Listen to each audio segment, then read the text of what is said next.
let's go. Hello, everybody. Welcome. Session 0 for Aldo with our new Mole Remnants campaign. What's up, Jake? How you doing, man? I'm good, excited, ready for the reboot, I guess.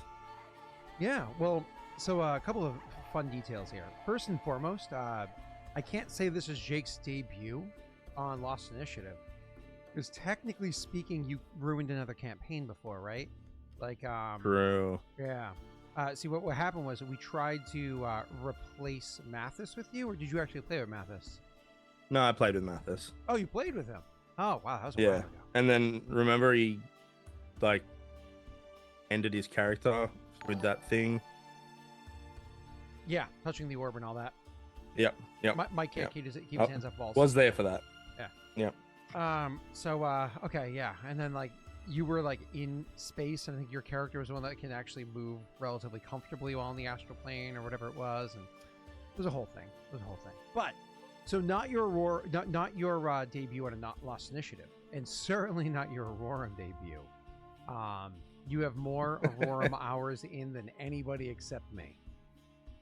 That is true. So yeah, which is awesome. So again, for it's that time of year, for some reason I always get flies in my office around this time of year. It's crazy. So for those of you that don't know, Aurorum at its fledgling times, when I was first starting to think about doing it, but I didn't have time for it or whatever, I was technically sent this random email by this random douche or whatever it was, and I read it and actually like responded, and it was a correspondence back and forth, and that's literally how I met Jake forever ago. He has been a sponsor for Aurorum. He's been one of the first ever PCs.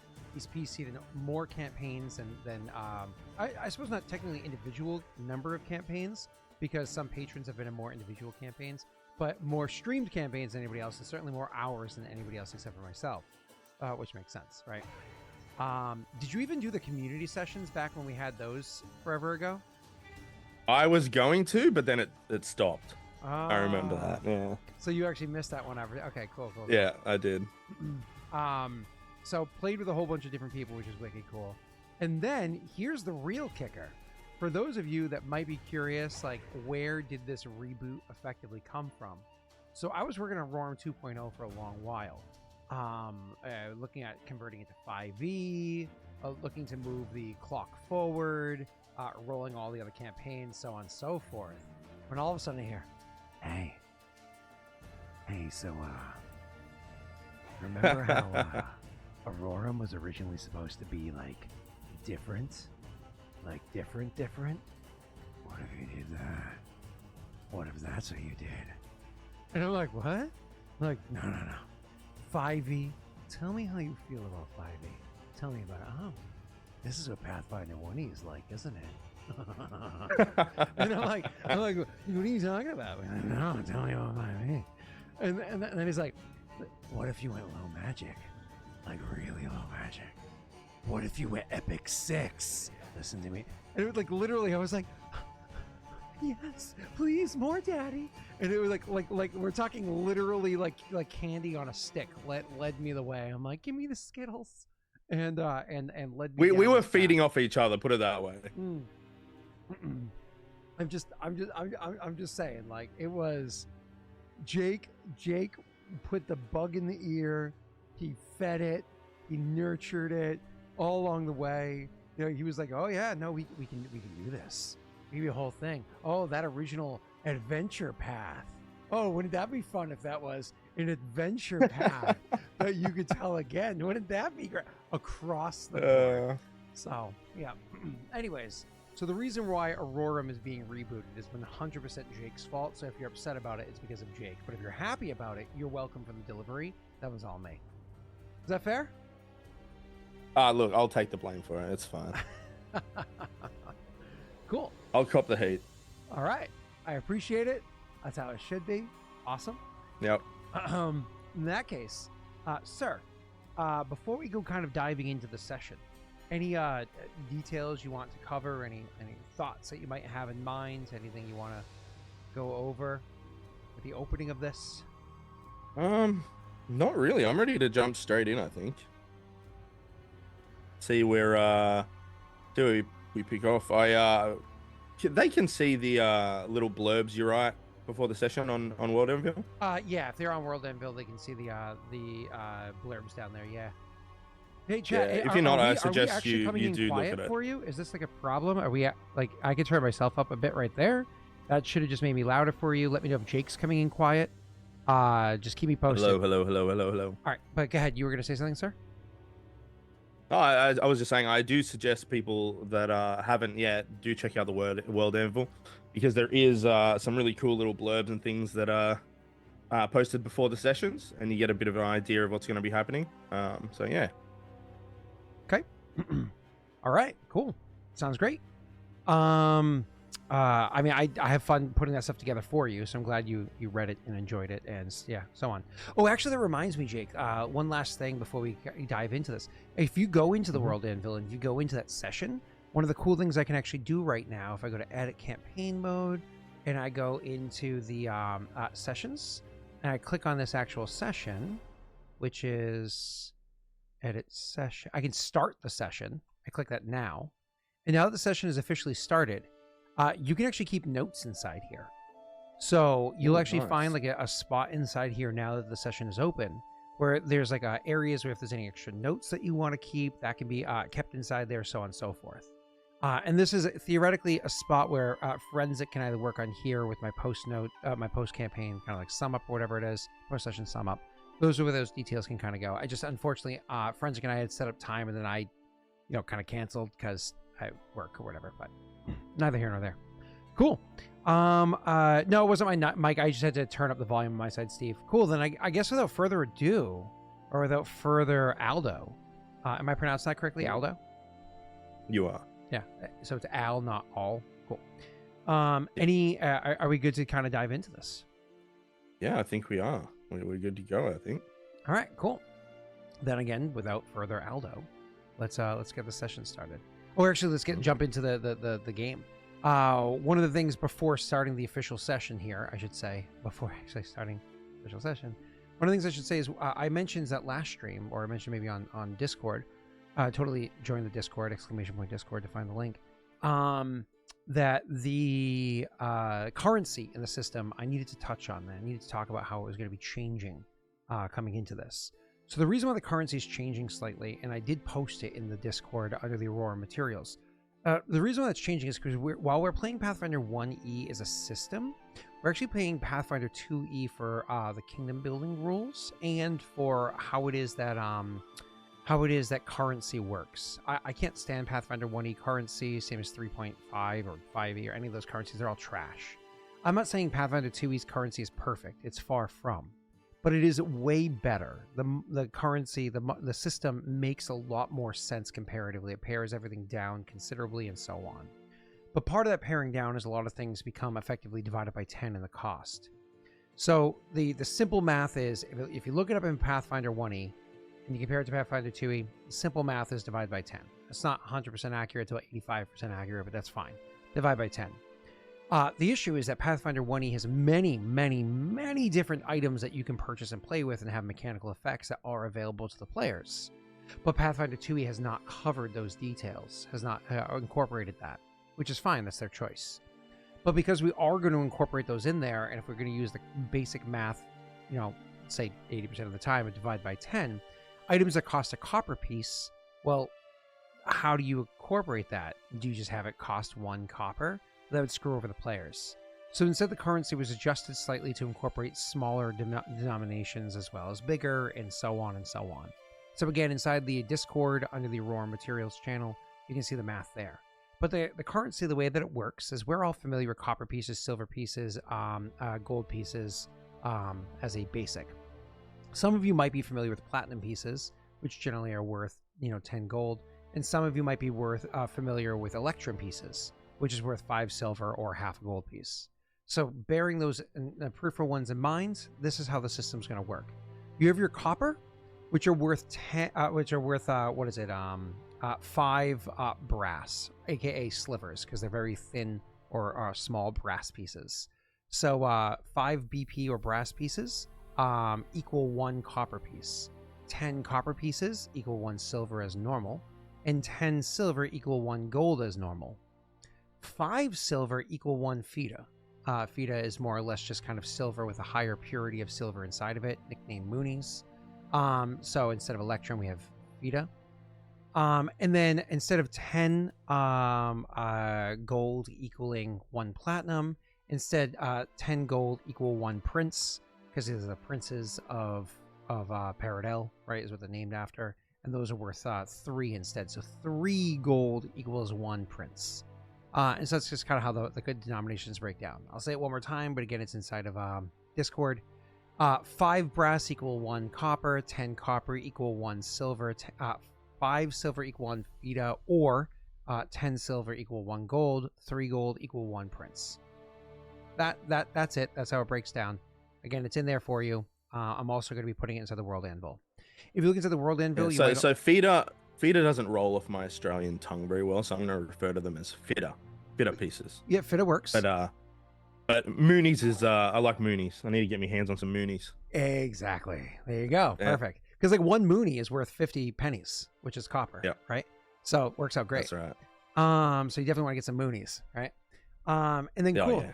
And then I did put into though it's not done being updated, I did put in there the names of the months, the names of the days, how many months there are in days in a week and in a year in there. Those are all inside of the World Anvil now. That'll be getting updated soon. But Jake, it's almost 1:15. It's time for us to officially start the session instead of talk about the world, right?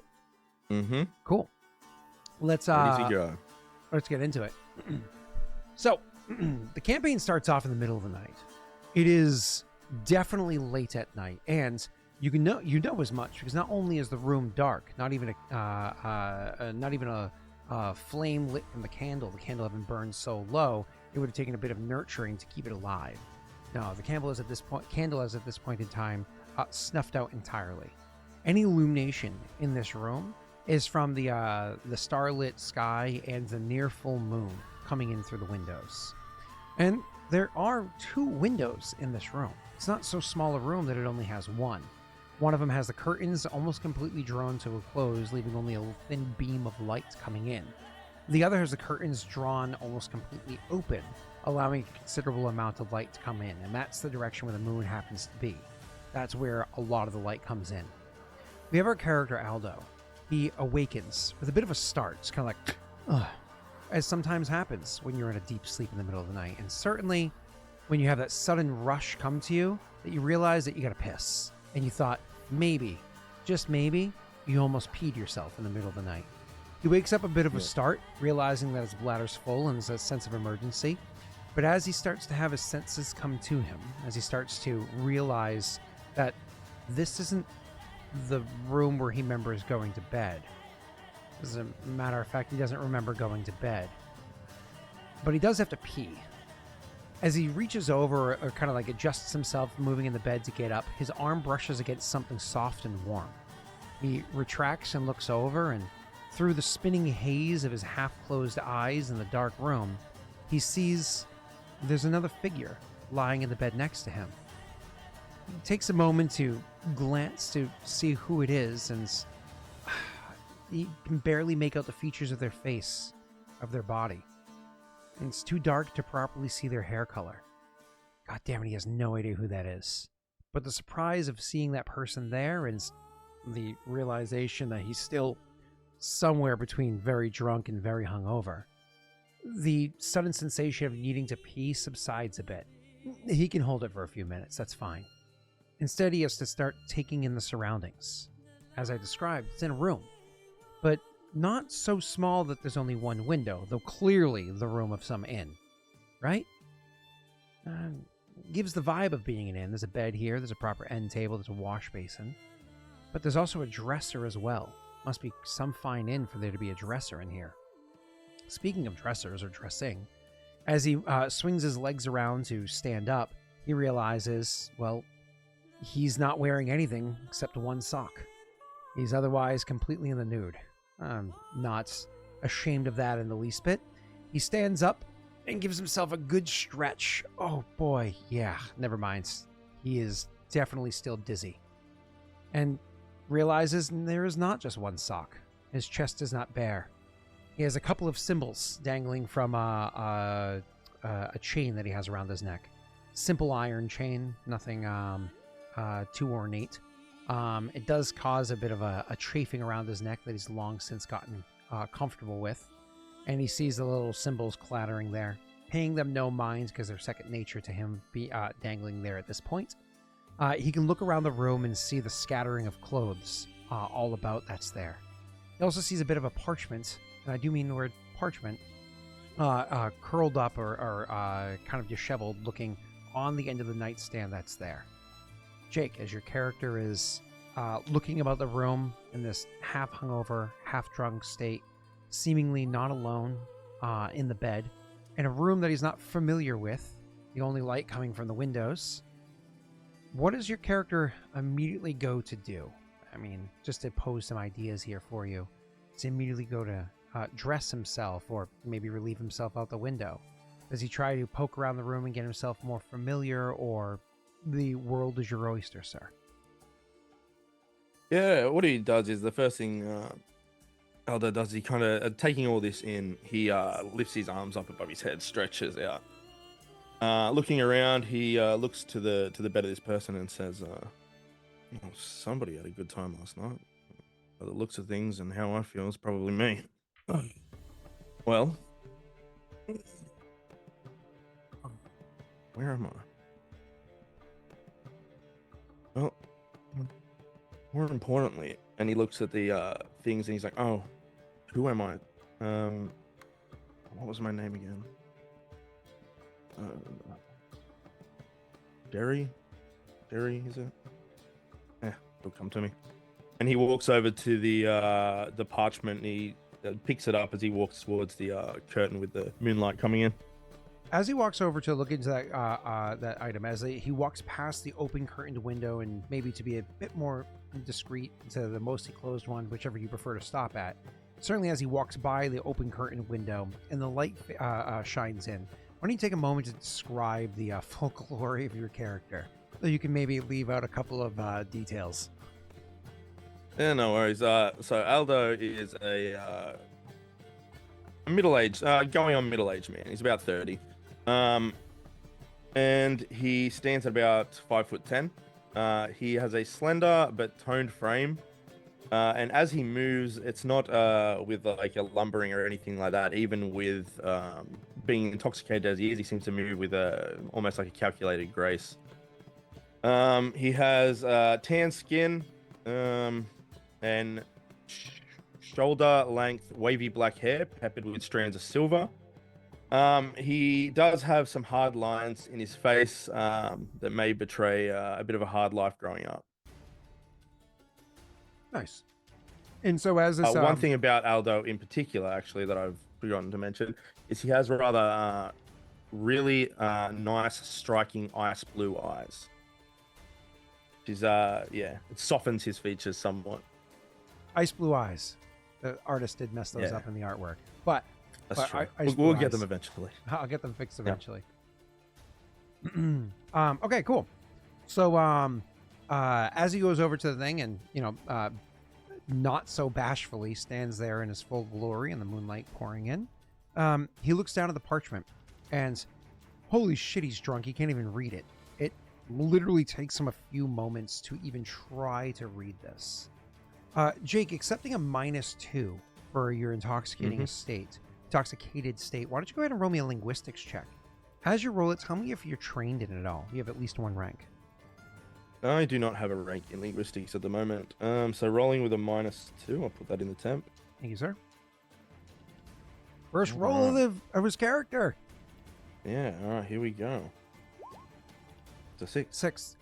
He looks down, and it takes him a while for him to look it over, and after like staring at it for what would be an embarrassing amount of time where there's some observer, he eventually blinks through and holds the paper long enough to realize, no, it's not that he's too drunk to read it. It's that it's in a script he doesn't understand.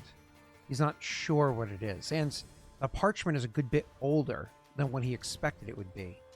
It comes off as strange to him. He has no idea why this parchment is here or in his hands, but honestly, the age of the parchment that's in your hands the script that's there, I don't know.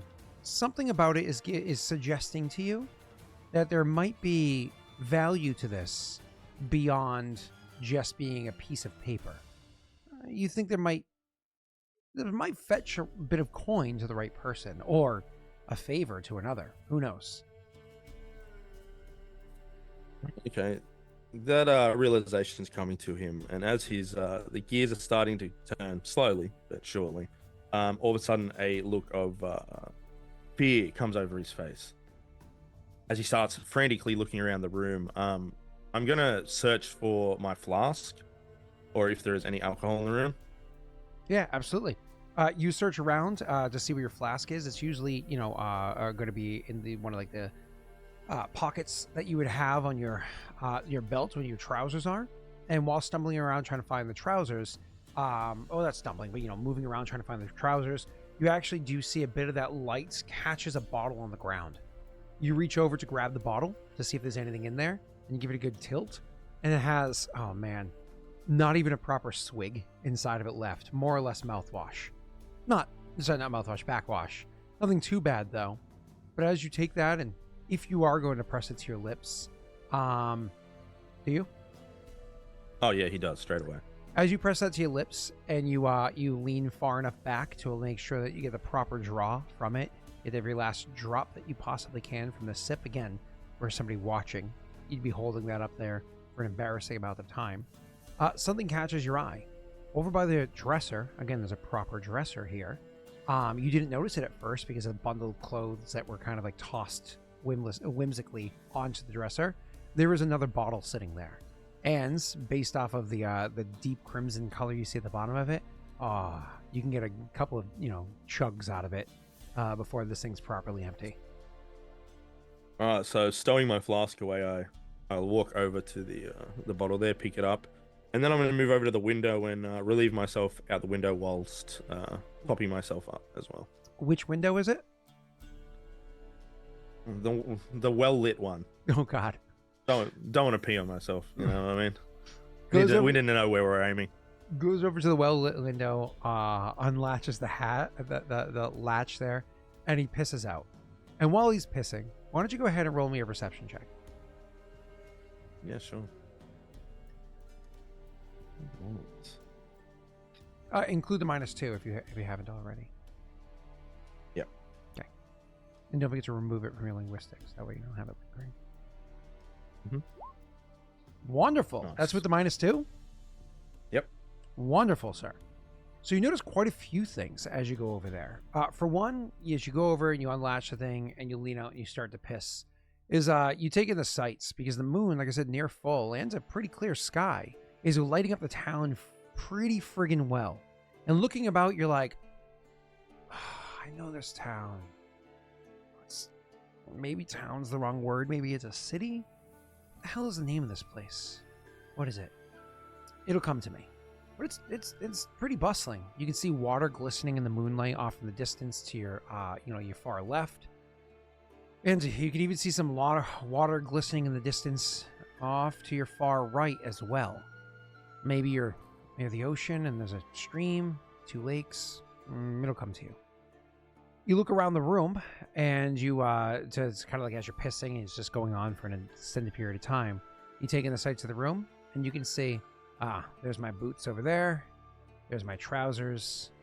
There's my shirts. Okay, I've got pretty much everything I need. I see it. I can get dressed in under a minute if I had to. Hopefully 2 minutes so I don't leave anything behind. Oh, I hope they're not married, you say, looking back across the room to them.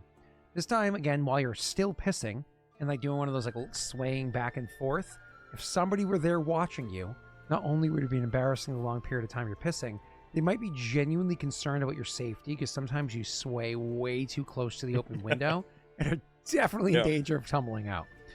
Either way, you instinctively catch yourself in no overt way, just your balance is strong enough to hold you there, as you're squinting back, looking behind you, and seeing what it is. No, that's definitely red. Some hobgoblin.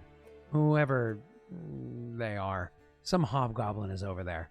God, shit! You must have clipped the windowsill because some of it splashed back at you. You look back down to catch your aim or whatever it is, And then you see that you must not be the only drunk person, because somebody on the ground outside is near to where the splatter is hitting and realizing there's some degree of splatter and starting to like move about in a kind of like a not too graceful way. Maybe because they're groggy, maybe because they're drunk, whatever the case may be. It's time to finish this up and close the window and step back from where you are. As you're closing the window and latching it shut, Ravenhold. That's where you are. You're in Ravenhold. These are where the two rivers meet. At Ravenhold. Shit! I have a boat I gotta catch at dawn. You look back across to look out of the horizon, and you can see... Oh, shit. Which way is east? Which way is east? Make your way over to the other window and look out. You can see the very edges of the skyline are starting to lighten just a little bit. You've got under an hour. You got to find your way to the docks.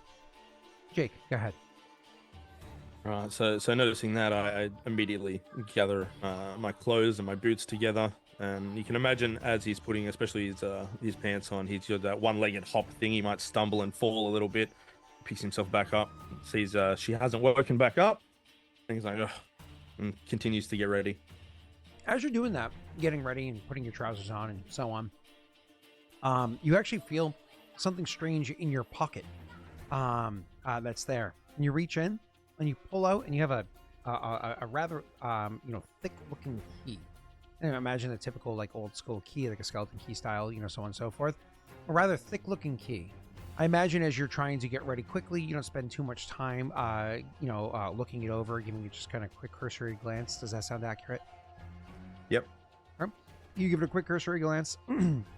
See, it's a thick key made out of metal. It's decently heavy. Whatever. Maybe you put it back in your pocket, maybe in your proper pack, whatever it is that you choose to do. You tuck the key back away in a way that's not going to be in your way. And you finish getting yourself ready. Jake, because of the fact that you described yourself as being clumsy, you're not trying to be quiet or careful or graceful or anything like that. I think this is the first one we have to make for the entire campaign. Go ahead and make me a reflex save, sorry. I think it's the first saving throw of the entire campaign. Reflex save, okay. Reflex. -2 for being drunk. Because this isn't like I'm tipsy. This is I'm intoxicated. This is like, oh. Well. Okay. Natural 20. Let's go. He's used to this. Okay. This is normal. This guy is like nothing affect. Like, booze does nothing to this man. You go to put your foot inside one of your boots. You throw it in there. You half lace it up. It's best to lace them both at the same time to keep the proper pressure on both feet and ankles. So you half lace it up, get it prepped up. You grab your other boot and you go to slide your foot in there, and you feel something snag your sock, the one that never came off. You stop instantly. Pull your foot back out and look down. There's something in your boot. As you draw it out and you realize the strange looking dagger, like you've never seen before, is sitting inside there. You nearly sliced open the sole of your foot, putting it inside here. Well, maybe a lesser man would have, but a little lesser man. Again, giving it a quick glance, looking it over, probably a bit more inspecting than you would have with the key, because that's just an object. You notice that this dagger is it's wrapped up in some sort of leather on the handle, though rather worn looking. The blade itself, it's semi-ornate. There's some sort of design to it. It's hard to make out again in the light, and you're not going to spend too much time looking at this now. And more importantly, there's a bit of a curve to this blade, almost like an S shape, curving back and forth, making several curves as it goes up. Gentle curves, though, not like these zigzags or anything. Go ahead and do me a favor. Roll me a religion check real quick, Jake. Don't forget the -2, because you are intoxicated. There's going to be lots of -2s with this character. I have 2 flies in my office, and they're both on this monitor. It's awful. Hey. Do you have a rank 13. in religion? I do. Wonderful. That means you can pass a 10, you can pass a 13. 13 is what I needed, sir. So it's a good thing you can pass a 10. With a 13, you're looking at this blade, and you know that a blade like this, these aren't meant for combat. I mean, can you stab somebody with it? I suppose, but like, not very efficiently, you're going to lose a lot of like the force of the thrust in like the curve of it, right? And you can barely slash somebody with this thing because again, the curve to it is not all too well done. And also looking it over, it does have an edge to it. It is sharpened to a degree, but not particularly well, not particularly so. And there's no nicks along the blade. And again, a quick glance, maybe you can see something when you have more light, more time. No, this is a ceremonial dagger. Absolutely no question. This is some sort of a ceremonial dagger. But for what ceremony, you have no idea. I assume you also just similarly tuck that into your pack? Yep, could be worth something. Right. And so, and you tuck it into your pack. Like you said, it might be worth something. And you finish adorning the rest of your items. Before we continue, let's see if there actually is any rousing from the person in the bed before you leave the room, as you finish getting your stuff together. Why don't we go ahead and chat and have Initiate go ahead and roll a D100 for us. The higher you roll, the more awake they are, as Aldo is trying to slip out the room. A 64, not bad. So as you finish getting your stuff together and you toss the thing inside there, getting the bag on, you actually see that the person starts to shift and move a little bit. As they move and they kind of like sprawl out, you can see a bit more of their body, their flesh, as their the blankets, kind of like the sheets, I should say, is kind of pulled more off of them. And you can stop and in the moonlight give a bit of a glance back as you're like, I really wish I knew their name. Damn, I really wish I remember the evening. Well, whatever the case is, you choose to slip out the door quietly. The door or a window?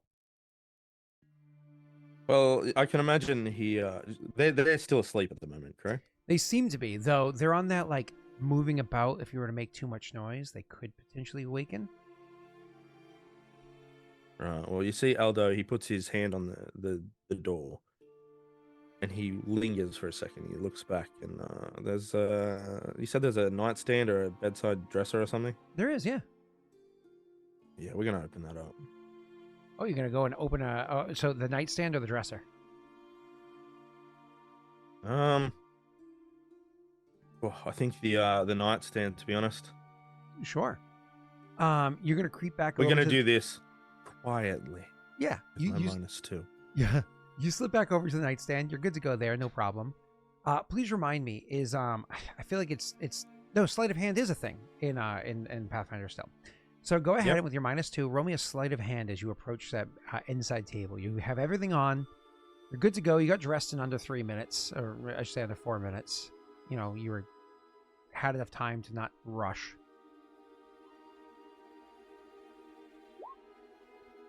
Okay. Heart of the Slums background gives you a +2. Is that factored in while you took the -2? It is. Wonderful. Thank you, sir. You go over there and you slowly try to open the dresser. That's right, the end table thing. Honestly, you give it a tug again. Oh, it pulls free.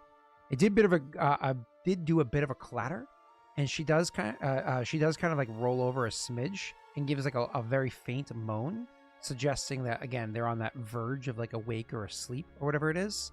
But as you struggled and popped the thing open, you actually remember trying to grab this handle before and like kind of like whimsically reaching at it and it not opening for you before. It was stuck. I guess that's why. Well, now that it's open, you can look in. Oh, there's actually a couple of small objects in there.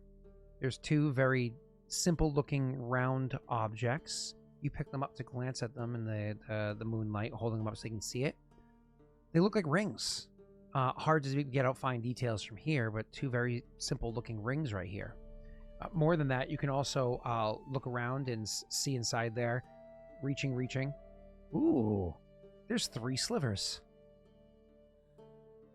Nice. All right. Well, I'm going to take them. Cool. You grab your 3 brass slivers and your 2 rings that you can't really make out. You only make out that those are slivers because of their shape as you pick them up. Nothing else is inside there, though. You leave the drawer open, you try to close it again. We leave it open. Okay.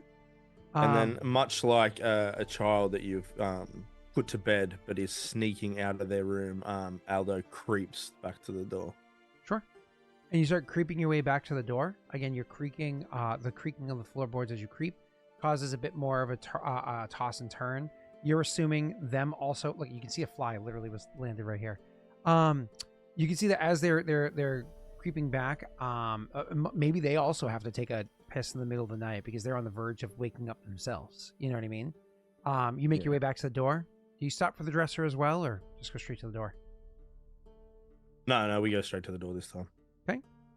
Opening the door. I wasn't going to make you roll before, but because you have tried so hard to get to this point, go ahead and roll me a sleight of hand check, and I'll tell you the DC flat out. An 11, they don't wake up. Below, they do. Oof. Okay. Sleight of hand. Bam. All right. With the greatest of ease, you grab the handle. You slowly, because it's latch. You slowly lift the latch, alleviating pressure both front and back, so there's no scraping of iron on iron.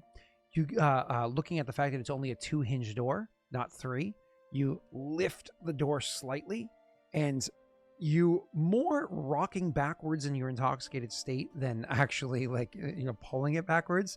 You start to move the door free. The door, because you lifted and whatnot, is not stuck in any way, and it makes no creaking, grinding, or nothing. You're able to slide out the door, and then you're able to, once you get outside, outside the doorway, which that hallway is dark as well, you're able to pivot around and shut the door behind you. Unfortunately, now you're inside of a dark hallway, and you don't know which way you're supposed to go or what have you. There's no proper light that you can see immediately in your drunken state. Roll me a perception check.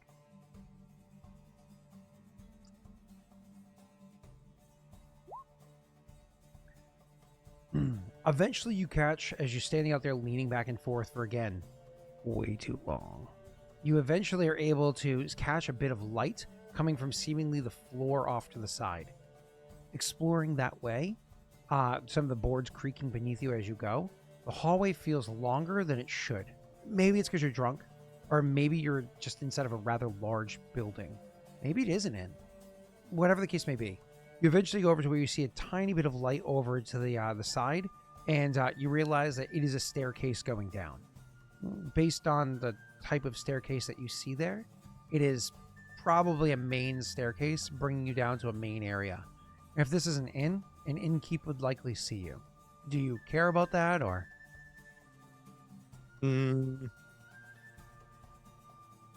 Is there anything close to either a mirror or a basin full of water? Anything I can kind of catch my reflection in anywhere? Not in the hallway. It's too dark for you to even see it if one of those are an object. Okay. So it is dark, and knowing this, Alex starts feeling his face. He's checking his mustache. He's like, okay, like I said, who am I? So does he look like himself, or does he look like one of his personas? He absolutely has one of his personas on. It's actually coupling with the what's thrown around his neck, the clothing as they've been strewn about, and as you're saying beforehand, you believe you're playing the pious slot. Right. Okay. Yeah. I don't mind if an innkeeper sees me, so I will just go to leave. Sure. You make your way down the front steps and go leave. Do you care to stop and do you move relatively slowly to take in the sights so you have more information to work with if you need to, or do you just try to beeline into the front door and get out of there ASAP? No, he is curious. He is looking around, things like that. He's not just beelining it, but he is making for the exit. Sure. So you know that you're in Ravenhold, as previously stated, which is Paradel. Paradel works very different than your home country, but you're familiar with it well enough in the design of this area because, well, Ravenhold wasn't always Paradel, right? So you're familiar with this architecture well enough that when you get to the bottom of the stairs and you properly take it in, you realize, oh, this isn't an inn. This is a place where people rent rooms. So likely whomever it was that you're upstairs with, that is their own proper room that they rent more than just staying at an inn, which is a couple days to a couple weeks. It's like, no, this is where you live semi-permanently. And, you'll have so many rooms, will share, say, a bathroom or whatever it might be, so on and so forth. You can see that coming down and looking at it. And you also see as you're taking in the sights, it took a little longer than it probably should have for you to notice. But there actually is somebody sitting up by not too far away from the front door in a rocker that it was probably rocking back and forth, but stopped as they heard you creaking down the stairs. And now they're sitting there with a pipe in their hand, also in there, like holding it in their mouth. There is an old kind of codger-looking man that's sitting inside the chair. And like I said, it seems like he came to the end of a rock. And he's looking down the pipe at you as you are now at the bottom of the stairs, taking in these sights and realizing. Right. Well, noticing that, I'll approach him and I'll say, you don't know if they sell any booze here, do you? Booze, he says. Sorry, booze, he says. I was told you were making your way up there to take confessions. From what I heard, you've had more than enough confessions for your evening, and now you wish to wash it down with ale. Yes, well, we all must pay penance in one way or another. I'm sure the liquors will be for sale when the sun rises. Oh, well, are you feeling friendly? And I gesture at his pipe.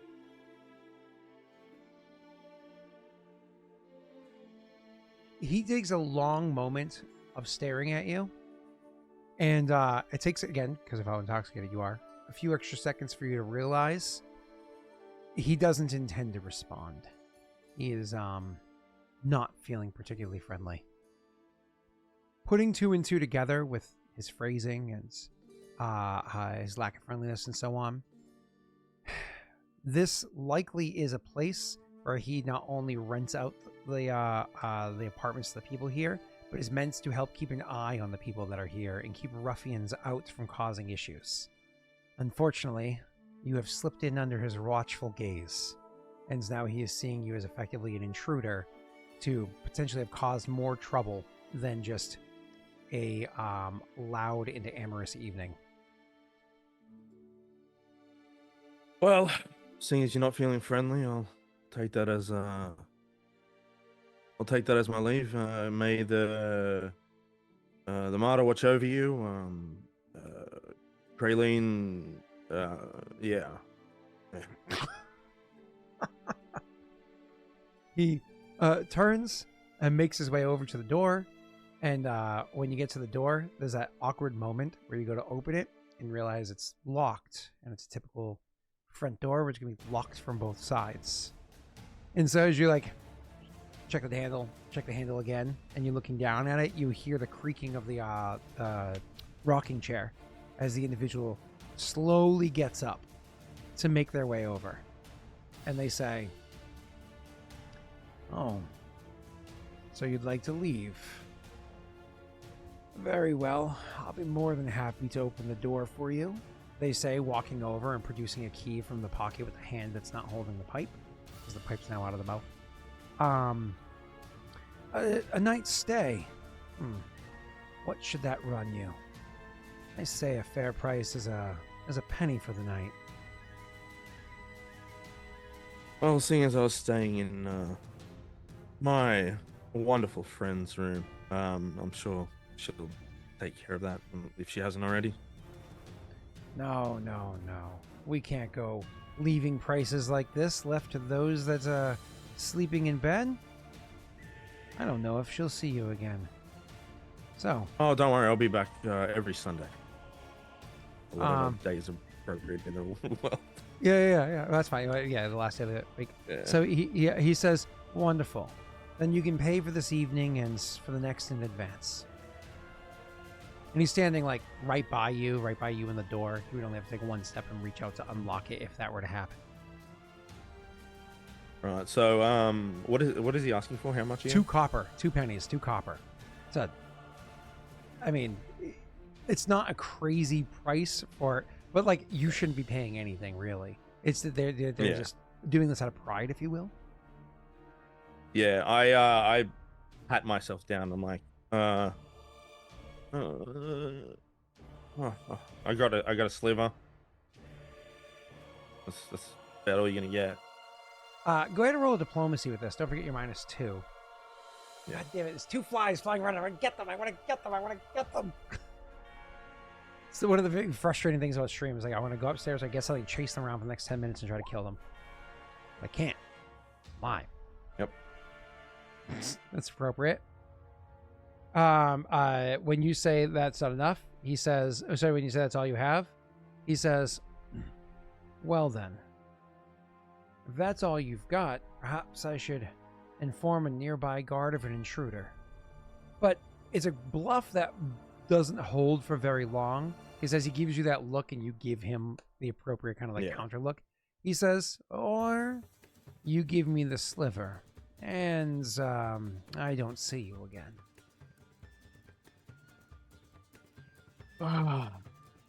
Well, I'll give you the sliver. I was planning on coming back, like I said, but I suppose, well, you know, if it costs me a sliver every time, you know, slivers add up and all, so well, I guess I could, I'll agree to your terms.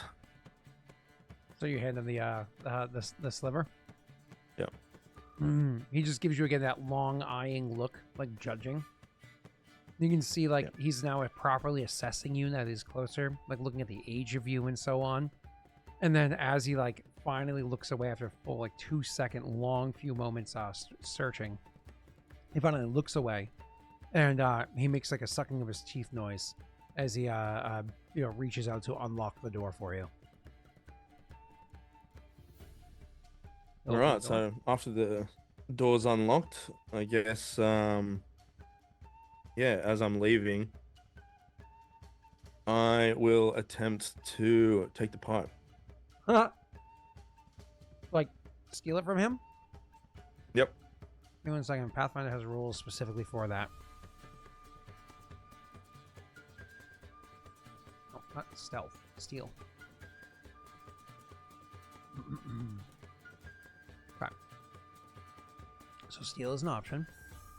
Requires, let's see. So stealing. You can attempt to steal an item from a foe as a standard action. This maneuver can be used in a melee to take any item that is neither held nor hidden in a bag or pack. You must have at least 1 free hand holding nothing. You must select the item to be taken.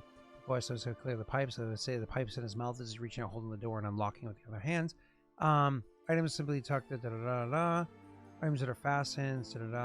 More difficult to take a +5. Blah blah blah. So I can increase the DC from a +5, but it's not saying to make things easier if they're easy, because that's why you would grab it, right? So you cannot take it. So it provokes an attack of opportunity from the target, but he has to have a melee weapon available to take an attack of opportunity, which it does not. So he cannot take an attack of opportunity against you, so there's no attack of opportunity. Although this maneuver can be performed if the target is within your reach. You can always try to do it with the whip. Okay. I'm just trying to say, you technically make a CMB to do this. I'm confirming. If it's not a sleight of hand kind of thing, I don't think I'll do it. I want to confirm because it's been a hot minute. You can still attempt it, if you'd like, but it's not like the DC is going to be particularly high. Yeah, it's more like one of those things that as he's walking out the door, like he kind of flicks his hand back to grab the pipe. Yeah, and that's perfectly fine. It's a CMB is technically what it is. It does not specify otherwise, so it's a CMB. What is your CMB on your character? -1. Okay, cool. It's not like he has a particularly high CMD. For those that don't know, CMD is calculated like this. It is 10 plus size modifier, which would be 0 because he's a human. Plus or whatever. Plus their dexterity modifier, plus their strength modifier. Well, it's an old codger. He's not going to have a high dex. He's not going to have high strength. He's a random commoner. You're welcome to try. Why not, hey? CMB is combat modifier bonus. Oh, it's a 4. A 4 is pretty low, so just so y'all know where my mind was in this one, I set the old man for strength at being an 8, and I set his dexterity as being like a 7 or a 6. So it's a -3 off a base of 10. The DC was 7. So instead what happens is you reach out to try to grab the pipe, being like an impertinent little see you next week. And we play on Thursdays for you, right? Yeah, see you next Thursday. Yep. And because you're in Australia. And he tried to grab the pipe, and instead you kind of slap it slightly, grinding in his teeth a little bit and making it kind of go wide in his mouth. And he catches it with his lips like a deft old man that's many times almost lost his pipe by smacking it here or there. And he says as it's like kind of like swings out wide in his mouth. But as he gives the hey, do you just kind of like turn and walk, or? Yeah, I say, oh, sorry, clumsy, still drunk. You go walking and out. He kind of makes his way swiftly out. Yeah, he follows out the door, not super far. He's like one step out the door, so he's like within arm's reach of the doorway. And he's like, "That's right, you get out of here, and I don't want to see your kind back anymore." And then he says that. What do you mean your kind? I yell at him. You said like turn around, like walking backwards, kind of a thing. Yeah. He's like, "Those preying on the young, those preying on the, you just get out of here." And he just wiggles his arm. Yeah. And then, you're preying on the young with those exorbitant prices you're charging here. He yells back. You can start to see over the next couple of seconds, a couple of like lights will light up in windows as people like lighting candles or whatever it is. So you'll be like, what the hell's going on over there? You're waking people up. And then he looks down, probably intentionally drawing his attention from you, to see like a mess of clothes and what you call on the ground. And he looks down and he's like, "Toby, you done pissed yourself. Let's go." And he gives like a swift kick to the person on the ground that was over by the window. Yeah. And you go out walking off. So from here, obviously, you know that there is a boat you're meant to catch at dawn. Is there anything you care to do on your walk over? Or is it just a pretty simple walk to the river? It's a simple walk. He is on the lookout for anywhere that he could just pick up something to refill his flask. If there is anywhere even open at this time. I don't know if some taverns are still. Somebody in chat roll me a D100. 24/7. Storm, roll me a D100. How about you? Yeah, let's let Storm do it. Let's go, Stormy Daniels. I don't know if Storm wants to be associated with Stormy Daniels. I don't know. A 2. Unfortunately, I was gonna see if maybe you could find like a drunk person passed out with a bottle sitting there. Unfortunately, you find nothing the whole walk over. It's absolutely nothing. A rain barrel that's got nothing but bugs in it, and that's about it. And so you make your way over to the to where the boat is. Were you gonna say something else, Jake? No, that's it. Cool. So you get over to the boat, to where it is. You see where the boat is, and you're able to walk up, check with them. They confirm whatever details you have that's there. They let you on the boat, and you go over, and you find yourself to one of the areas that they kind of like gestured towards. And I don't know, you think it's a good enough spot. You slump in that area, and very quickly thereafter, you end up just passing out completely. Full-blown cold, just passing out. And from there, you're going to sleep. Give me 1 second. You sleep a considerable amount of time, like a really good amount of time, to the point where when you wake up, when your character actually does wake up, you realize that the place that you ended up passing out in your particularly drunken state that you were in earlier, your moments of clarity lasting long enough to get you out of the house, but not much longer than that. You wake up fully hungover and feeling like shit the next day. And it is so many hours later that the sun is no longer high in the sky. It's actually getting low out west when you're finally able to discern which way is east and which way is west.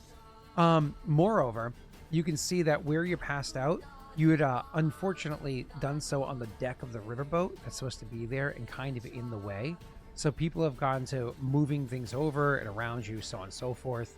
And you've even, as you like wake up and you roll over and you're feeling the woozy dizziness of being hungover, you kind of push yourself to sit up, and you see that there's 2 people on a barrel nearby, like sitting in front of a barrel nearby, and they're actively playing some sort of gambling game, some sort of cards. it's nice to hear the banter back and forth, and it's nice to see that, and you can feel the glances on you as people are getting up, and somebody else finally says, "Oh, sleeping pretty over here, decided to wake up." You know, you hear from off to the side. Yeah. But when you look at the actual barrel to see what they're betting on and what they're gambling on, sure, they're passing back and forth some coin and so on and so forth, da-da-da. You also see that one of the things that somebody's betting is, you know, 2 very distinct looking rings and 2 slivers are in their betting pool by them. And looking it over, there's also a key sitting on that table as well. Let's see. Yeah, at this point, he looks over and then he just says, "Oi, it's my stuff." "No, it ain't," says that the person that's way too defensive and way too quick seeing you react that way, and like shifting slightly to make sure they put you between you and the barrel. Yes, it is. I recognize that stuff anywhere. I've had it for years. Roll me a bluff. The DC's not high, and your -2 is gone. Thank you.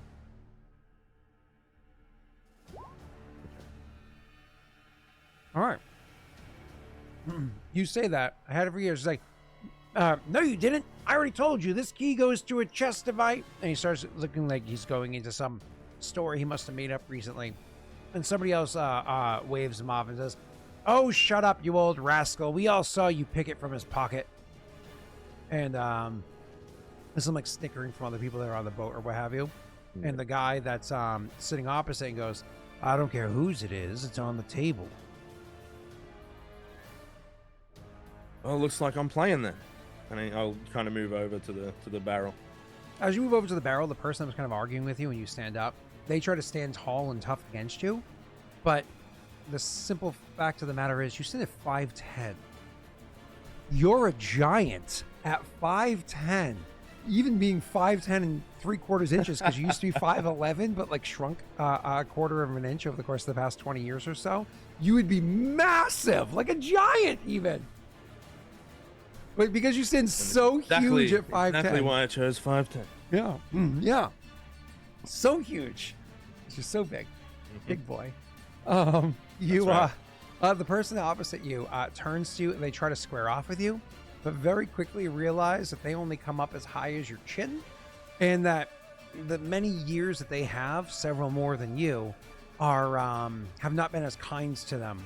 A bit of bent backs and while they do have the muscle of, say, a sailor that works hard, it's not well-maintained muscle. Bits of explosive strength here or there, but not enough to stand to somebody who's in as good of shape as you are. They stand up and they square off with you, but even you just turning back to them and looking down your nose to them, they quickly kind of going, well, I was losing with this hand anyway. And he throws in the hand, suggesting like he's kind of like folding that hand that's there. And walks off, and the other person just kind of shrugs and takes the cards and shuffles them up and starts going to deal them out again. More or less saying like, you have to ante up more to go into the pot. We're not going to go into too much back and forth about this. Instead, we're going to have this play out pretty simply with a bit of chance here. Why don't you choose somebody in chat to go ahead and roll a number for you? They're going to go ahead and roll a D100. Who in chat would you like to be your luck? And don't roll whoever he says. Don't roll it yet. All right. Noticing my fellow partner in crime from tomorrow's session is here, Will. I'll get Will to roll it for me. All right. 1 second, Will. You get dealt the hand, and you look down at the cards, and you know the game. You know it well enough. That key, you have no idea what it is, but god damn it, I rightfully stole it myself. And those slivers, same as last night, and those rings, you don't know idea what those are. And who knows, some of that copper might be yours too. Would you play the hand straight, or would you try to run the gambit here? Bluff and or sleight of hand? Oh, I'm definitely bluffing here. Right. Why don't you go ahead and roll a bluff check for me?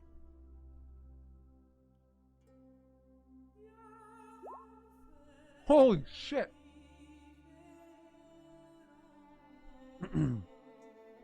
William, roll that D100, and Jake, you choose somebody else. You're going to get advantage on this. Joey. Wow. Wow, that was crazy. Cool. Yes. The same. Okay. I'll take disadvantage on mine. I will take Steve and Keegan. Each of you go ahead and roll me a D100 real quick.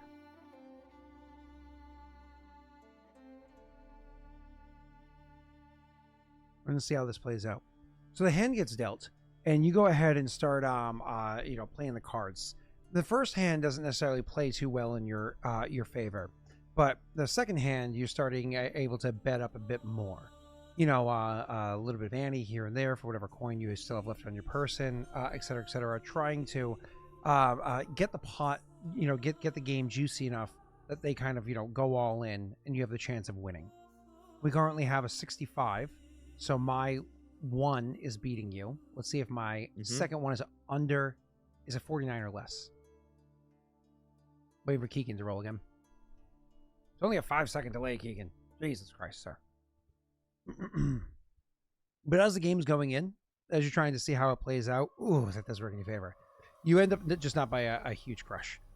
So anyways, as your hand plays out, as that whole thing goes in, you are able to get him to bet enough into the pot that when you win, you can take the winnings of the items that you were hoping to have back, plus maybe a smidge more. It actually turns out not to be too bad. He sullenly withdraws from the rest of the game, so on and so forth, accuses you of cheating without any proof of the accusation, but and there is no, bluffing is not cheating, without any proof to the of accusation, and it just kind of storms off and is now bitter. It's like he will remember this. But you get back your 2 rings, you get back the 2 slivers that you had lost. You actually are going to earn 3 pennies as well, and you get your key. That's there. But more importantly, one of the other things that was gambled on the table is that not everybody on this boat had paid for a full ride of who had to do responsibilities on the boat and who got a free ride. You honestly don't remember? But you made the claim as though you, as part of your bluff, that you didn't have to do any work. Sorry, that you didn't have to do any work here, and you put that up as one of the antes, and it was accepted. And so even if it's not true, it doesn't matter. If there were responsibilities, he now owns them instead of yours, or whatever they are, right? So yeah. More or less the rest of the ride, you're able to sit back and relax. Beautiful. So with your time that you spend here, kind of taking it in and absorbing the whole scenario, your character's finally, for the first time since, the night beforehand, able to stop and collect his thoughts and start taking in what's happening.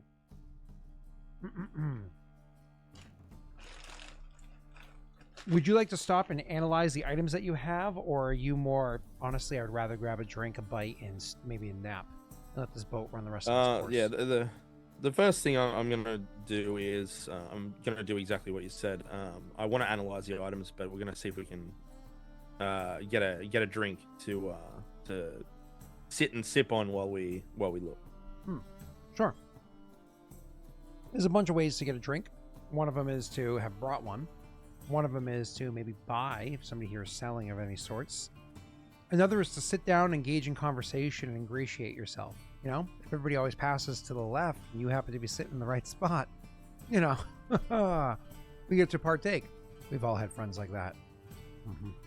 They always happen to sit in the circle. Hey, buddy, you're here again. Yeah, let's pull up a stool. Yep, one of those. And you can sit down and you can have a drink, have a bite, and so on. Were there any other details you're hoping to go over there, Jake? No, I'm just going to like I said, have a drink. I got a bit of a nasty hangover, only one way to cure that. And we will look over the rings and see, if there's any inscriptions on them or what they're like, and check out the dagger. And the key's just the key. I don't know what the key's for, but hey, we got a key. Yeah, sure, great. So you're looking over the rings to see what they are, and you can actually see that there are 2 types of rings that are here. One type of ring is an iron ring, and if there are any inscriptions in it, you're having a hard time seeing it right now. It's hard to tell if there are any inscriptions. At least you think it's iron. Metal gives off a slightly different hue than like a standard iron like you would see, but iron can give off many different hues of color depending on, you know, the what's the word I'm looking for here? Not the smelt. What's the word I'm looking for here? The alloy. Depending on the alloy that you're looking at, right? And certainly how smooth it is, and et cetera, et cetera. And then the other thing that you so you look that over and you can see it's an iron ring. It's pretty simple. Iron ring, no inscriptions or anything as previously stated. And then you can actually see that there is a wooden ring is the other one, and it's a wooden ring that goes round that has a thin iron band that runs through it, similar to how you would see an iron band around the barrel of ale or what have you. And looking inside that one, you can actually see that there's a small inscriptions in there. Leaning in and trying to see if you can read those inscriptions. They're not in a language you're familiar with. You might be able to get somebody else to see what it says. Actually, you can roll linguistics. I'm sorry. DC's 10, so that's fine. Yeah. Oh, there's no -2 anymore, correct? All right. Cool. That's a 10 right there. So with your 10 total, you can, looking it over, it takes a couple minutes, so on and so forth. And we were thinking about asking somebody, but then it clicks. Oh, these are some Glyn letters. Glyn being the common language of Goblinkin. It's the language that just like hobgoblins and whatnot would speak. So it's their common tongue. So this is Glyn. And more or less these letters translate, if you were to look at it in like a parent. So it translates to GM. Some more or less, it looks like initials, GM. You don't know what it is, though. Okay. Yeah. Just pocket the rings, take out the dagger. Okay. So you pop the rings away. You take out the dagger. And for this one, do you have ranks in appraisal? I do not believe that you do. No, I don't. That's okay. You can still roll, and there's no cap to this one, but it will make it harder to look. I don't. I thought I had a rank in it then, but it was acrobatic. All right, so it's appraisal? G''Lin is Glyn. Go ahead, sir. It's Glyn. Like Glinda the Good. So with an appraisal check here, I mean, this thing, the dagger is so unwieldy. It's not going to fetch much value, maybe about the same amount as an average dagger if you try to just sell it at a random blacksmith. Because, like, it has very little function. And if you're in, like, a low population area, so on and so forth, nobody's gonna want this. Nobody's gonna buy a collectible to put on their wall like it's 2024. You know, no farmer is gonna use this to cut the rope that they need to, or skin a goat or what have you. So there's no value. But to a collector, or certainly somebody that knows what it is or what it's for, oh, this could definitely fetch a pretty penny. So it's kind of, you could trade it for some small amount of coin. If you want to hold on to the dead weight long enough, you might be able to find somebody who's willing to part ways with a decent amount. I mean, honestly, might be able to get 2 or 3 moonies for this, maybe more. I love me a moonie. Yeah. All right. Well, yeah, I'll hang on to it for now. Nothing I can do at the moment anyway. I'm on this boat. Okay. So you hang on to that, and then obviously there was the last thing that you pulled out beforehand. Sorry, there was the key that you pulled out. You pull out the key and you look at it, and it similarly has a strange hue to the metal that's there. It takes you a few extra moments, and you're about to put it away when you get the idea to pull the ring back out. And you realize that the iron ring, if you want to call it that, iron, it has again that strange, almost different hue to the to it that's there. I mean, it's iron, so you want to call it black, you want to call it dark gray, or like a charcoal, however you want to define iron. This is slightly off from that.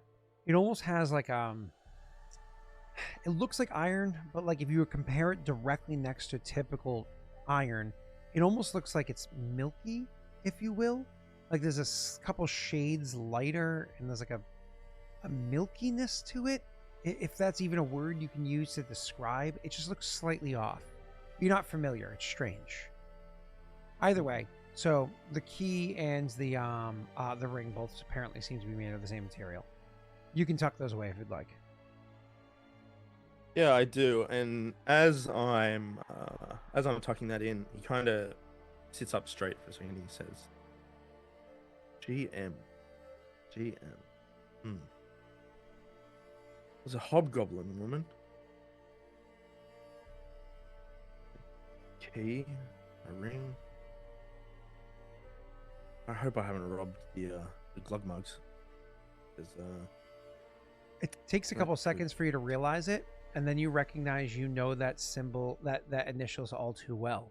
You've many a barrel of glug mug have you opened and seen that exact initials emblazoned on the bottom of the barrel lid. Unfortunately, you believe that was a glug mug. Well, shit. I wonder. Oh, I'm gonna turn this around. I wonder if their warehouses have universal locks. Interesting. He pats the key and he says, "Oh, something I'll have to work out." Okay. From this point, is there anything noteworthy your character would do, or is it more just kind of like tuck yourself in and go and sleep this off? Maybe a couple at this stage, it's had some gambling, getting my own stuff back that I stole. That's now mine. And that's mine. Hey, that's mine. No, I'll make some small talk with some people, but more or less it's just finding somewhere to do nothing. Someone else has assumed my responsibilities. I'm gonna get a rest. Wonderful. Starting to get a headache, so yeah. No, that makes sense. I mean, the problem is you're underhydrated. You need more alcohol. That'll get rid of that. Yeah. So you go and find yourself a spot to go and pass out in. Since you're one of the people that paid their full way, you certainly are able to find yourself onto whatever hammock or whatever it is that you're allowed to do, and you end up passing out again. You pass out for a very long while. Again, the night beforehand, you were very drunk.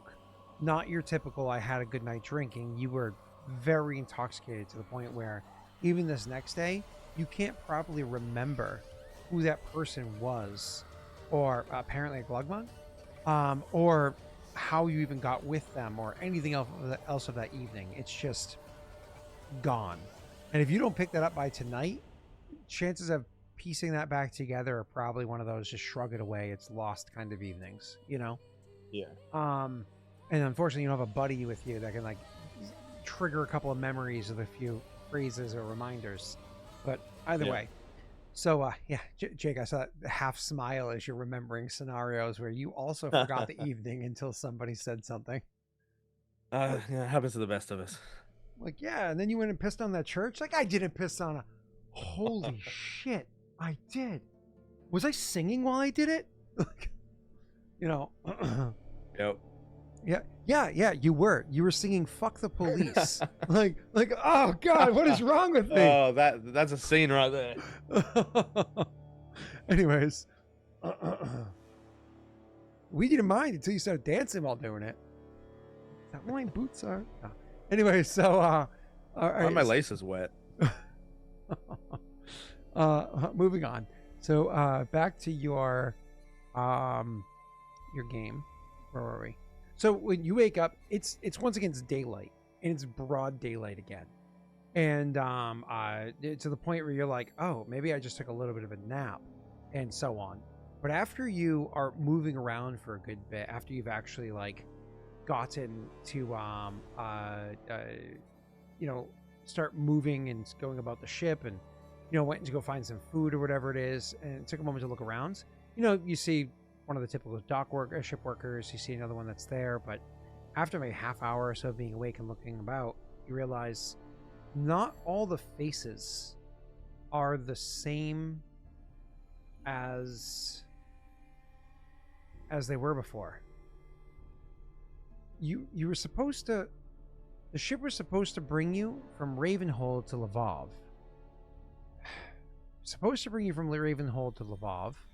You knew that in Lvov, there's a place where maybe you could have like fetched a couple of items, could have sold a couple of like hot goods, so on and so forth. And then from there, you know, there's a place that somebody had suggested to you while you were on the travels. You can go and check it out and see where to go next, so on and so forth. That was the plan. But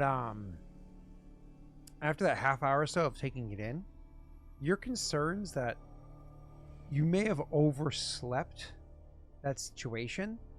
And it's like at this point with your stomach rumbling and properly feeling like genuinely dehydrated to the point where you definitely need some wine or something. You're realizing, oh boy, I definitely overdid it 2 nights ago, or however long ago that was at this point. I probably shouldn't have a night like that for at least a month. Okay, a couple weeks. Because that I mean, forgetting days is not okay. At this point, there's not much for me to continue like narrating or kind of like holding on to.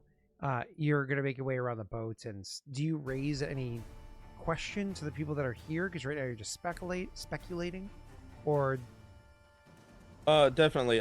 First I'm gonna check. I haven't been robbed again, have I? No.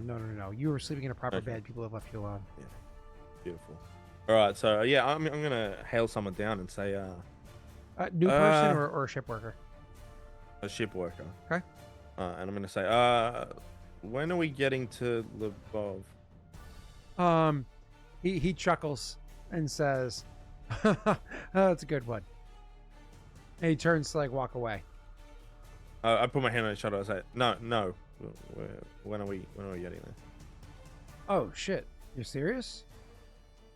Oh Yeah. Bruv, we left there about hour and a half ago. And he like takes a couple steps away from you, leans off the side of the boat and looks out and goes, "Yeah, if you squint out back that way, you can kind of see it. You gotta squint real good." He's gesturing like expecting you to follow suit. Yeah, I'm squinting. I'm looking. Yeah, go ahead. You look over and you look back and you're squinting. Yep. And you're like, you don't know if it's something on the landscape or if there actually is a building back there. But god damn it, you are just outside of eyesight of Lvov, apparently. Well, where are we headed now? He goes south. What's south? Well, the ocean, if you go far enough. We're going to the ocean. No. I'm reckoning we're only going as far as Hod Gwen. Probably turn around there, get a few oxen or whatnot to help turn things around, get it back right. I see. Am I familiar with Hod Gwen or any of that? Unfortunately, no. Yeah, so I just say, where in Paradel is Hod Gwen? I've never heard of it. Yeah, he snorts fully. He goes, Paradel? Oh, no. It's not Paradel. And at this point, with your aggravation and everything going on here, and the fact there's been so many days of grogginess, you might even be losing some of your persona that you were playing before. Losing some of your false Parran accent as you're speaking Parran with them. And he goes, oh, no, not Paradel. He goes, where are you from?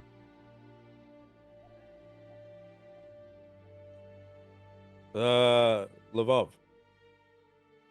He gives you like a long stare, like he doesn't believe you and he's trying to judge whether or not to press the issue. And then deciding not to, he says, well, anybody in Lvov would know what's south of Lvov. That's a new arrival. Again, it's one of those south of Lvov. One of those like I'm a new arrival to some place that I'm from, and he lets it linger for a second. So she's like, "What's south of Lvov?" He goes, "Well, if you're traveling down the river, Shev, Orvin, so on, but a deer is south of Lvov." A deer, that little blight. I mean, yeah, that's how most people see it. Yeah.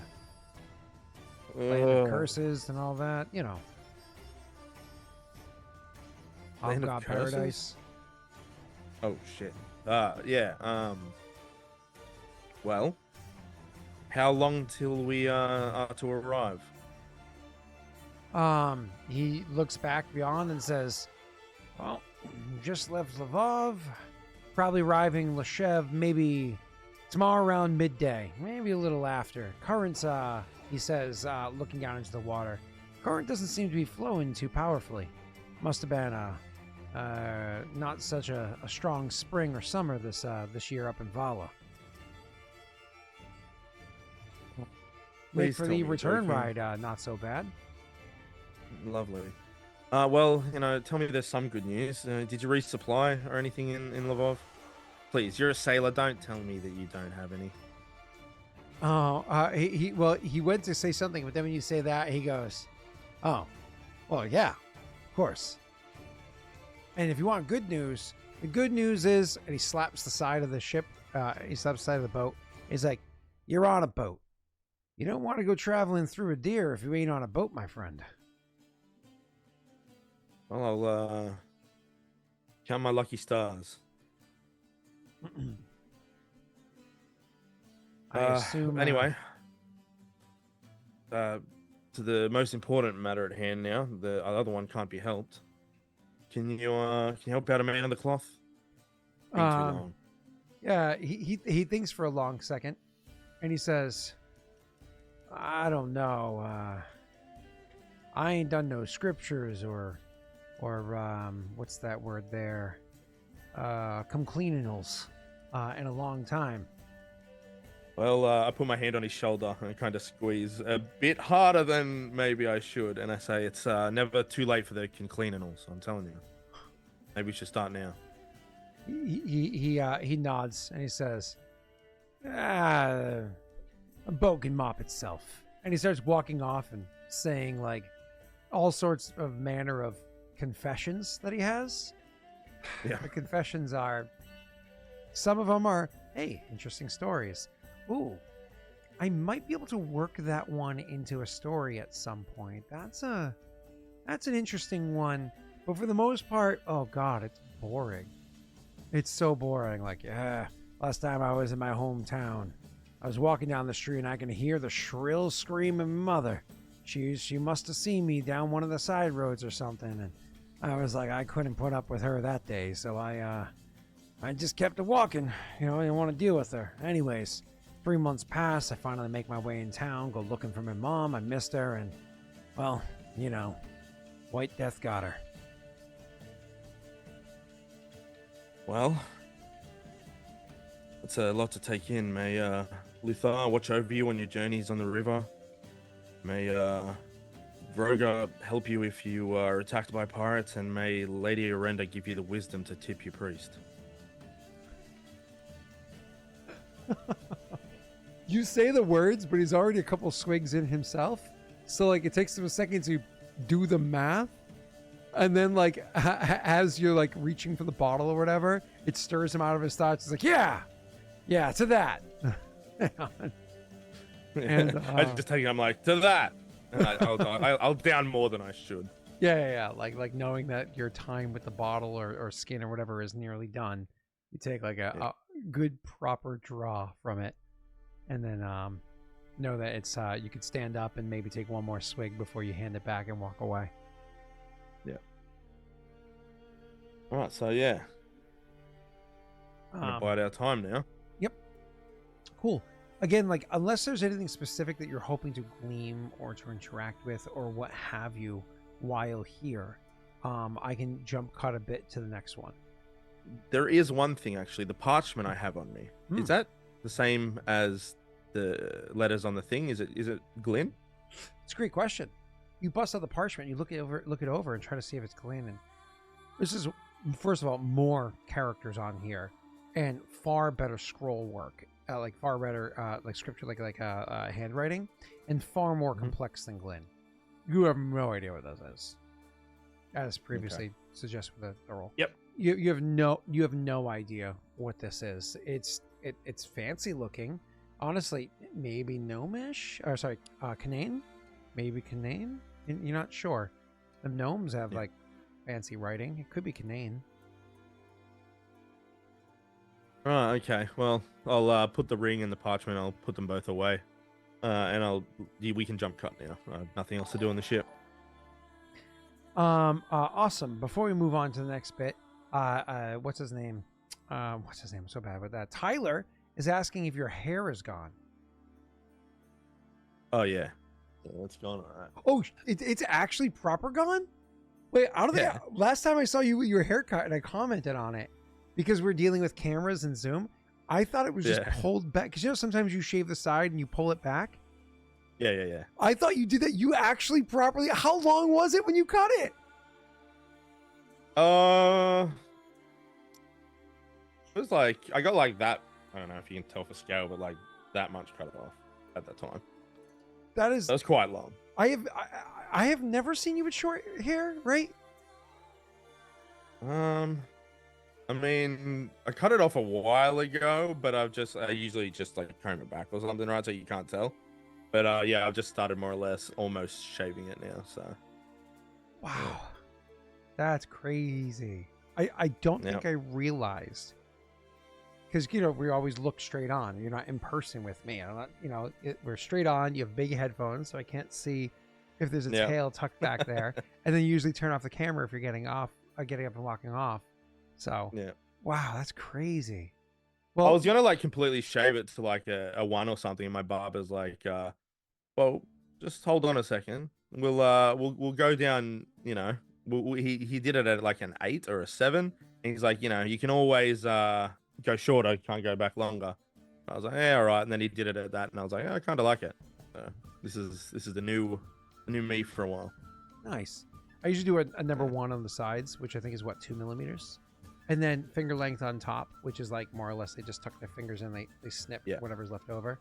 So and it's funny because I say finger length on top, but I always like it when the hairdresser or barber, whomever it is, when they have like tiny fingers, because that means it's even tighter. Like literally right there. Because that means it's tighter. It's even shorter up top. So the reason why I care about that is because if they have tiny fingers versus like thicker fingers, then that means that I can go an extra week or 2 without having to get another haircut. It just lasts longer. Yeah. Like, I don't want to go get that done. It's chores getting a haircut. Yeah, it is. It really is. I'm not going to lie. Yeah. I worked with this dude that, because he kept his hair as, like, kind of... So mine, scissor and buzz combo, because it was buzzed all around. It was a fade. He learned how to fade his own hair. And we're talking like, he'd grab a mirror and put it behind himself, and he would fade his own hair. And I have never once seen a mistake on it. Not that I'm like have a keen eye for that thing, but I've never once seen it like misaligned. I've never once seen it off. And he would do it, and he'd do it pretty quick. He'd be like, "Oh yeah, I can bang that on like this less than 10 minutes." I'm like, "What?" So, hey, that's talent. Yeah, that's talent. But because he just does it himself and it takes under 10 minutes, he would do it like once a week or once every 2 weeks or whatever it was. So he always had the same haircut. I'm like, imagine paying to get your haircut every 2 weeks. Like, I go every like 4 months. So yeah, I'm close to the same. I'm about at least 2 months. Yeah.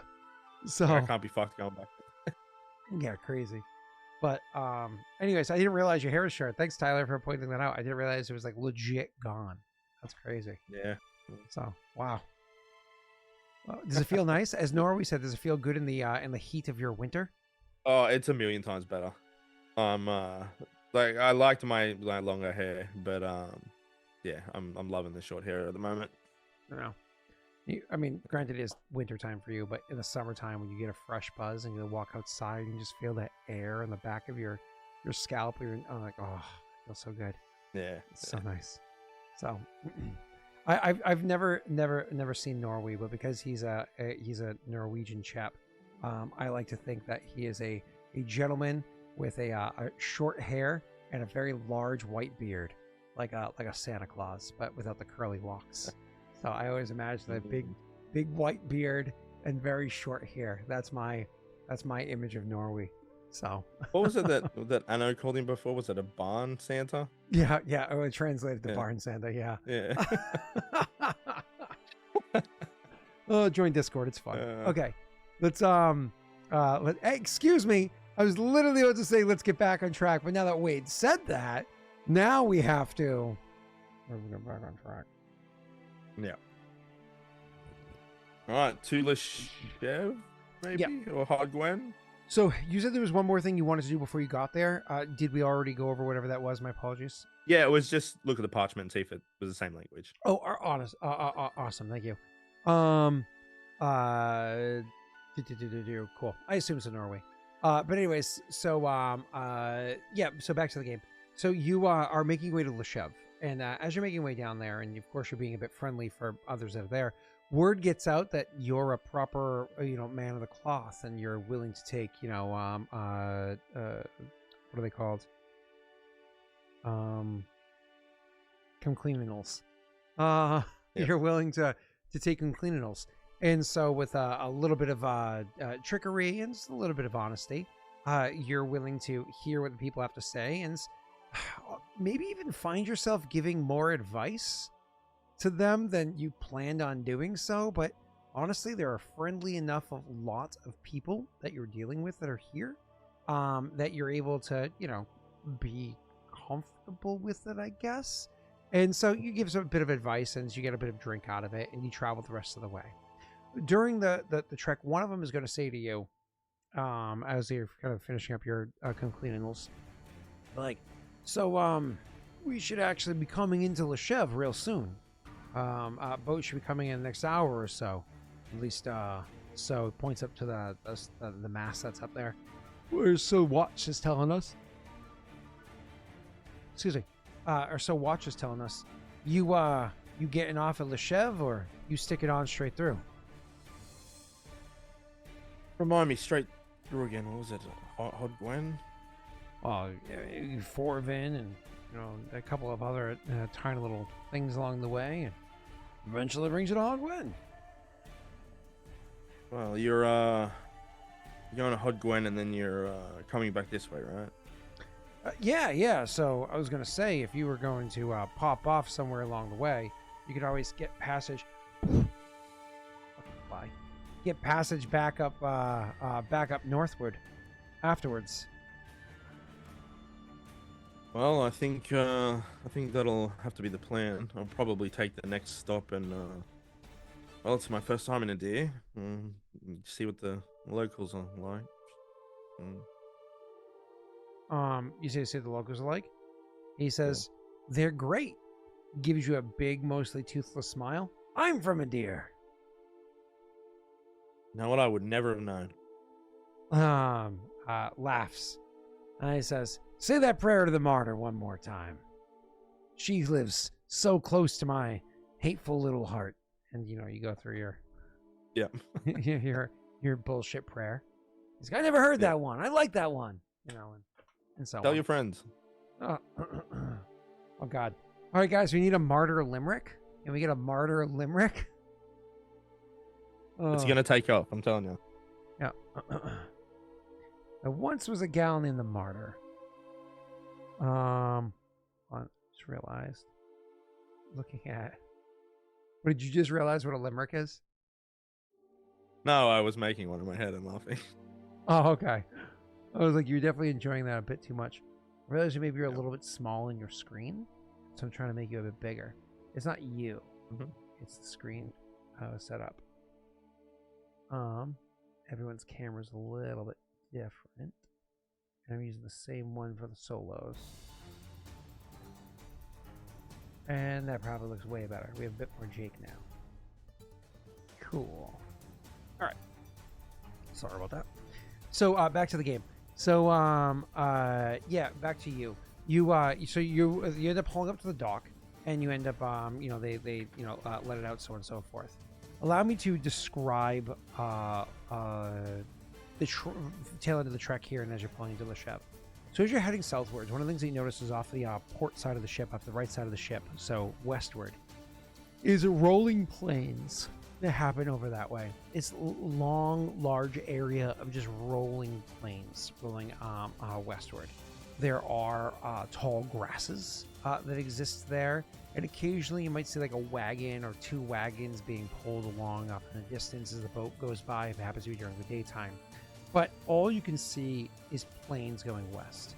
Aside from a few tall peaks that are southwest of where you are, looking off the boat. A few tall peaks seem to poke out on the horizon from in the distance from where you are.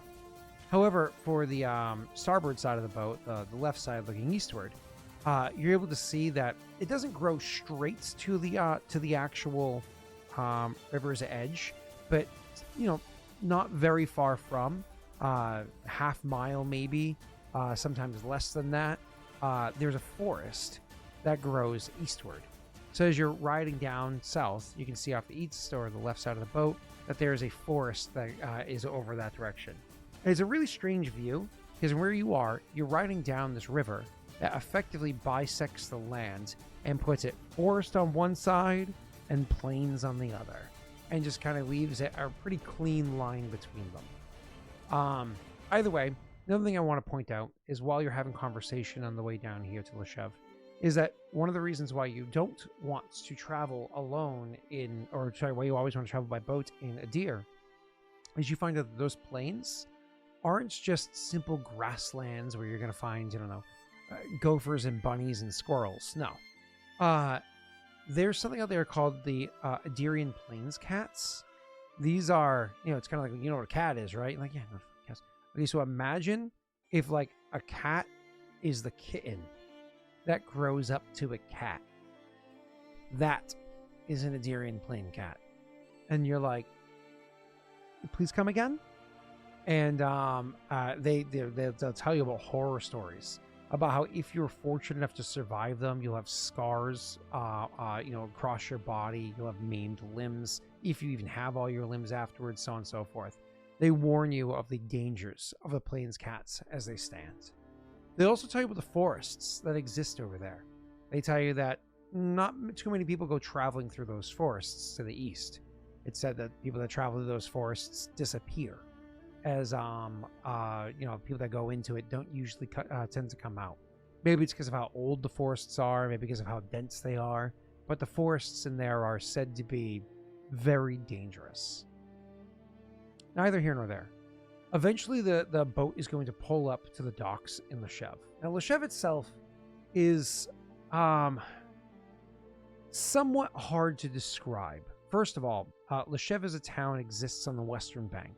So it exists to the western side of the bank, and the entire town is over there, with effectively no part of the town to the east bank.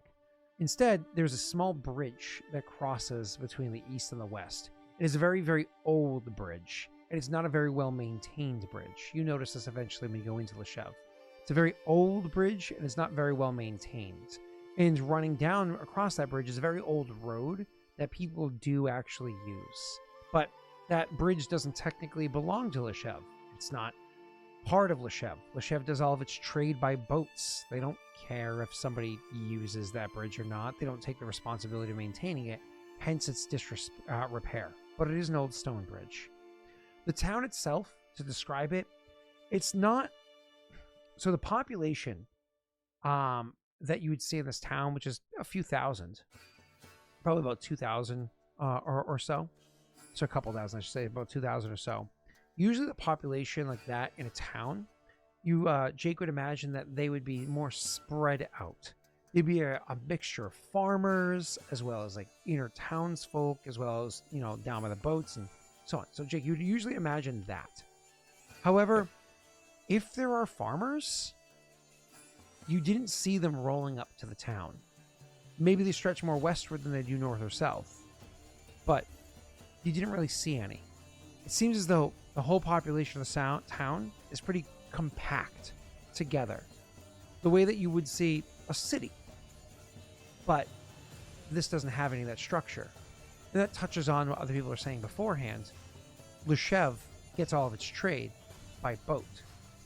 It's a financially well-off town, and so it doesn't need to lean to, doing things like, farming. Very few farms about. For the most part, it's trade. So when you pull up to the docks are very well maintained. Far better maintained than you would expect for a town of this size. And when you walk into it and you see how well the town itself is maintained, good number of the buildings, great condition. Shingles replaced where and when they need to, roofs well maintained, no buildings really looking dilapidated or worn down. Even as you're meandering around town, you can see a proper town hall. You can see like this place is very well maintained. There's even a good number of the people here dress decent. I mean, sure, there's homespun, people that wear like stuff that maybe they put together at home, but for the most part, people here have actual like tailored outfits, even if simple tailoring of something to buy off a shelf rather than tailored specifically to themselves. And there are some people here that are dressed, air quotes, proper. They have fine clothing on, either made out of fine materials or lesser materials finely tailored to them. And even the rare person that you see walk by with both. Finely tailored, fine material clothes that go by. All that coupled with, you can hear the clopping of horse hooves on some cobbled streets. Because a few of the streets here, the pathways here, are not just dirt, but actually cobbled. And there are those that will ride horses, or even carriages. Proper carriages. Take this back a step. Small town should not have horse-drawn carriages, cobbled roads, or marina maintains that well. But this town seems to do all right for itself. All in all, the pickings for who is easy to deceive might be slim. You have to judge that. But, if you can find them, there's going to be some fat purses to reach your hand into. Let's find out. All that information was gleaned over the course of the first hour and a half or so of coming into town, walking about, and kind of taking in the sights. You had swiped a bottle off of one of the rooms, out of one of the rooms, when you were still on the boat. So you didn't have to immediately find your way to a tavern. You've got your meal in your hand, and you're drinking it as you go. You've taken those sights as previously stated, and now the sun is getting low in the horizon, and you feel as though it's evening. It's probably time to start planning your evening activities. What is it that Aldo would be thinking of doing? Well, strange new town, plains cats, disappearing forests. We're gonna want to find somewhere to at least stay before we can get passage back out of here. Sure, of course. So, one of the big things to note is even though it's a pretty well-to-do town and so on, is that it is still, reminder, a town. So most of the buildings are going to be single story. Looking for an inn could be as simple as finding a building that has 2 stories. Easier to heat the rooms upstairs because the heat will rise up to your guests or what have you, right? So finding a building that's 2 stories very well could be the inn that you're looking for and so on. So trying to find an inn, are you looking for a fancy place or are you looking for what's cheap? No, I'm looking for what's cheap. Cool. How cheap are you willing to go? Well, what's I have like 4 proppers and and 2 shingles or whatever they were. What were they? Slivers, that's right. Right, shingles. Yeah, I've got 2 shingles. It's getting worse though. Let's see. So we're gonna want somewhere cheap. Cool. Try to pull something up, sorry. You're right. Was it here? I think it was. Yeah. Except that doesn't answer my question, so I want to go.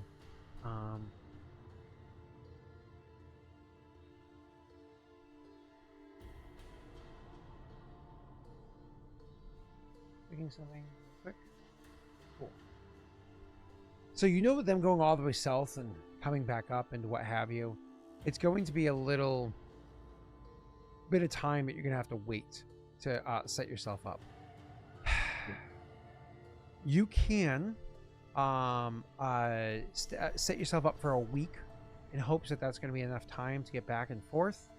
If you want to set yourself up for a proper room, like your own privacy, a door that you can shut, even if it's not much space, even if it's nothing more than a bed and a very shared bathroom, what have you, God, that's going to cost you an insane amount of money from what you have on your person. You only have a few copper. So unless you're turning tricks, like your camera freezing. Oh, there he is. He's back. Okay. Let me just switch in and out here. Give me 1 sec. Sure, you go right ahead, sir. Hi, everybody. He's switching internet. You know, while he's switching internet, why don't we take a quick break? I'll run upstairs. I use the lavatory. Go grab something. And we'll be back, and same as last time, in about 3 to 5 minutes. Give him a second to make sure his internet is good. Thank you, Green, for the 5 gift subs. We'll be back in about a 5-minute break, 3 to 5 minute break. Sound good to you, Jake? Yep. Cool. See everybody in just a few minutes, all right?